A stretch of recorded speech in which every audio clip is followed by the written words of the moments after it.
দুর্গাপুর ধর্ষণ কাণ্ডে ৬ অভিযুক্তকে আজ আদালতে পেশের কথা ছিল, তবে আদালতে সশরীরে হাজিরা না করিয়ে ভার্চুয়ালি পেশ করা হবে।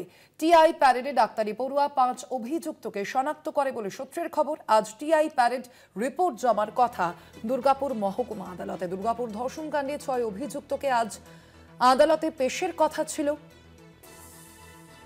তবে আদালতে সশরীরে হাজিরা না করিয়ে ভার্চুয়ালি পেশ করা হবে তাদের। দুর্গাপুর গণধর্ষণ কাণ্ডে ৬ অভিযুক্তকে আজ আদালতে পেশের কথা ছিল, তবে আদালতে সশরীরে হাজিরা না করিয়ে ভার্চুয়ালি তাদের পেশ করা হবে বলে জানা যাচ্ছে। টিআই প্যারেডে ডাক্তারি পড়ুয়া ৫ অভিযুক্তকে শনাক্ত করে আজ টিআই প্যারেড রিপোর্ট জমার কথাও রয়েছে দুর্গাপুর মহকুমা আদালতে।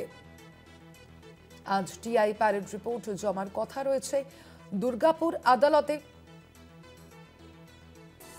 টিআই প্যারেডে ডাক্তারি পড়ুয়া ৫ জন অভিযুক্তকে শনাক্ত করেছিল, আজ তাদের ভার্চুয়ালি পেশ করা হবে। আরো বিস্তারিত জানবো, ফোন লাইনে রয়েছেন প্রতিনিধি সঞ্জীব। সঞ্জীব, কি জানতে পারছো?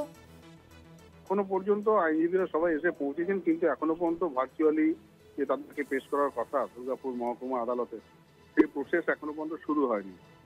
তার কারণ আজকে কোর্টে ছুটি রয়েছে, স্পেশাল কোর্টেই এটা হবে আর কি, এই ভার্চুয়ালি পেশের কথা।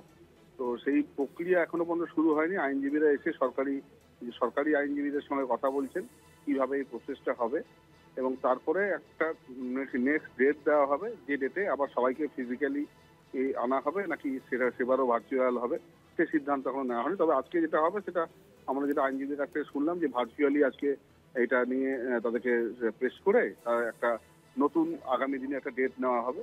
তারপরে পুরো প্রক্রিয়ার বিষয়টা আমরা জানতে হবে। তবে এই মুহূর্তে এখনো পর্যন্ত সকাল থেকে আমরা রয়েছি দুর্গাপুর আদালত ভবনের সামনে, এখনো পর্যন্ত কিন্তু সেই প্রক্রিয়া বিচারক শুরু করেনি। আইনজীবীরা এখন নিজেদের মধ্যে আলোচনা করছেন।